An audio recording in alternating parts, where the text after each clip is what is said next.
Está na hora da entrevista do dia com a Denise Campos de Toledo. E nós vamos falar de eleições, essa última semana de campanha, primeiro turno já no próximo domingo. Eu converso com o Rubens Figueiredo, que é cientista político da USP. Rubens, boa noite. Boa noite, Denise. Bom, nós acabamos de conferir a pesquisa Quest, ela mostrou uma tendência que já veio na outra, pequenas variações, mas Nunes com 24%, Boulos com 23%, Marçal com 21% das intenções de voto, Tabata subiu a 11%, mas ela está distante desse trio que está lá meio do empate técnico. Como é que você vê essa condição toda? Hoje nós tivemos mais um debate mais propositivo, mas em meio às propostas, muitas acusações, né? Inclusive alguns deslizes dos candidatos, Nunes não respondendo sobre um boletim, um BO que a esposa dele tinha feito no passado, muito antigo, ele optou por não responder, né? Boulos também cobrou isso depois. Aí o Pablo Marçal, em determinado momento, foi falar das mulheres elogiando a Tabata, mas falou que mulher não vota em mulher porque é inteligente. Como é que você vê esse contexto todo, em que os debates ganharam muita relevância, mas tem rede social e tem esse empate técnico e uma polarização que tem dois de direita? Olha, o interessante, né, nessa campanha é que esses mega acontecimentos, quer dizer, não são coisas banais, né? No debate da TV Gazeta aqui, teve o Datena encarando o Marçal. Depois teve o episódio da cadeirada, depois uma agressão violentíssima no assessor. Quer dizer, não são eventos triviais. E as alterações de intenção de voto são muito discretas para esse tipo de acontecimento, de evento. A impressão que a gente tem é que antes a eleição era a lógica da opinião, agora é a lógica do interesse. E a sociedade está muito acostumada com esse tipo de aberração no dia a dia. O dia inteiro a gente recebe nisso aqui vídeos que quanto mais aberrantes, melhor. Então você tem bandido sendo assassinado, agressão, pessoas caindo de prédio, tudo isso aparece como absolutamente normal. E há uma overdose, né, de debates. Né? Nós tivemos Corinthians e São Paulo, o jogo no final de semana, um feliz jogo. Se acontecer mais 10 vezes o mesmo jogo, a coisa vai ficando cada vez menos interessante. E hoje, o que você falou sobre o debate são exatamente as aberrações. Quer dizer, uma frase dessa num contexto normal, que a mulher não vota em mulher porque é inteligente, algo nessa linha, é absolutamente inconcebível. Tanto é que a rejeição do Marçal é maior entre as mulheres do que entre os homens. Ele veio tentando reverter isso. Hoje foi um deslize, eu falava exatamente por isso, porque é a maior rejeição dele. E na Quest saiu também o índice de rejeição. O Datena está na frente com 68%, o Marçal chegou a 52%. Em tese, isso inviabilizaria qualquer possibilidade de vitória dele. Boulos tem 49%, o Nunes 38% e a Tabata 37%. A gente tem uma diferença grande em relação a outras pesquisas, como o Datafolha. Mas a rejeição aumentou após esses eventos de violência. E é muito difícil, Denise, você diminuir rejeição.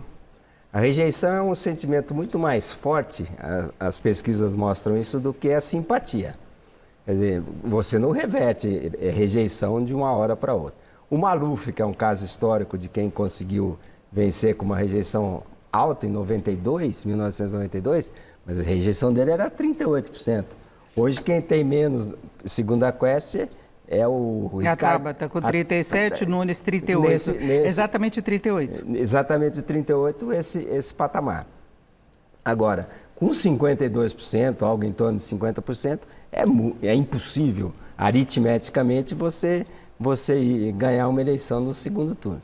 Então, esse cenário embolado deve permanecer aí essa semana e os momentos finais aí serão importantes para ver se existe um deslocamento do eleitorado. Agora, parte dessa violência você citava que vem das redes sociais, e aí nós vamos ter as redes sociais agindo muito forte depois do término do prazo de propaganda de rádio e TV. Então, termina na sexta-feira, no final de semana. Então, teria alguns dias para Pablo, que ele domina muito mais as redes sociais que os demais candidatos. E, inclusive, hoje ele teve um ensaio aí do que ele poderia fazer, o que ele estaria preparando contra os outros candidatos. Ele citou um hospital no caso de Boulos, o Boulos falou pela primeira vez que ele foi internado porque ele teve problemas no passado, nada a ver com drogas, ele teve depressão. Então ele falou, é esse tipo de fake news que você está querendo espalhar nessa reta final. Então as redes sociais hoje também são um veículo muito importante. São importantíssimos, porque a gente fala, tem uma certa bronca do algoritmo, né? A política tradicional tem uma certa bronca do algoritmo. Mas o algoritmo não está suspenso no vácuo, ele não é metafísico. Ele mede mais a intensidade do desejo da sociedade do que a pesquisa de opinião, porque é o interesse que o sujeito tem. Quer dizer, o algoritmo manda para você aquilo que te agrada, não é aquilo que você não gosta. Então a sociedade é isso. O algoritmo reproduz o desejo da sociedade, o interesse da sociedade. E é por isso que dá essa repercussão toda. Agora, o Marçal ele tem que ver até onde ele vai chegar. Porque a intenção de voto dele está crescendo lentamente e a rejeição de uma maneira desproporcional. Então pode ser um tiro no pé essa estratégia. Agora, Rubens, como é que fica essa questão da polarização que se esperava entre os apoiados pelo presidente Lula e pelo ex-presidente Bolsonaro? Bolsonaro preferiu não participar muito ativamente da campanha, deve ficar para o segundo turno dependendo de quem for, tem votos de direita e de bolsonaristas divididos entre Pablo Marçal e Nunes, e Boulos tendo o apoio de Lula, mas a gente vê que eles estão indo meio que por conta. Entre os três mesmo esse embate. Embora tenha preferência de direita ou de esquerda, os apoiadores não estão sendo tão decisivos assim como cabos eleitorais. E nem tão intenso, a intensidade da participação deles é muito pequena. E essa polarização, essa radicalização, não teve dessa maneira. Por exemplo, se você sabe qual é a segunda opção de quem votaria no Boulos se ele não for para o segundo turno? 36% votaria no Ricardo Nunes. Então não tem essa baita polarização que a gente imagine. 22% dos eleitores do Ricardo Nunes votariam no Boulos. Então a gente vê que é uma eleição onde o interesse do eleitor é muito mais do que está acontecendo na cidade do que de suposta ideologia nacional. Mas essa discussão de propostas nos debates, por exemplo, você acha que faz diferença? Ainda terá mais um debate antes do primeiro turno, no domingo? Vou falar uma coisa aqui que eu não devia falar, mas debate só com proposta é muito chato. É muito chato. Fala isso que você estimula a violência. Não, mas por que hoje foi bacana? Primeiro tem o negócio do controle de tempo. Houve uma certa permissividade lá no diálogo entre eles.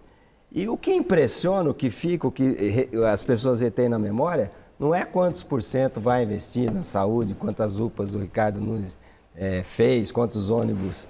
É o que ficou sem resposta. É o que ficou sem resposta. Ou que teve resposta objetiva. A frase da mulher, o que o Boulos falou, que foi internado porque teve uma depressão. Então, são essas coisas que ficam fora da casinha que provocam esse interesse do eleitorado. Então, vamos ver o que vai rolar até o próximo domingo, mas, por enquanto, muito embolado, né? Está muito embolado. É muito provável que esse quadro não tenha uma grande oscilação. Até lá, o Nunes tem uma presença na televisão que é de 65% do tempo, é algo extraordinário. Então, a tendência é que ele continue estável, subindo um pouquinho, mas vamos ver para acompanhar essa última semana o que pode acontecer.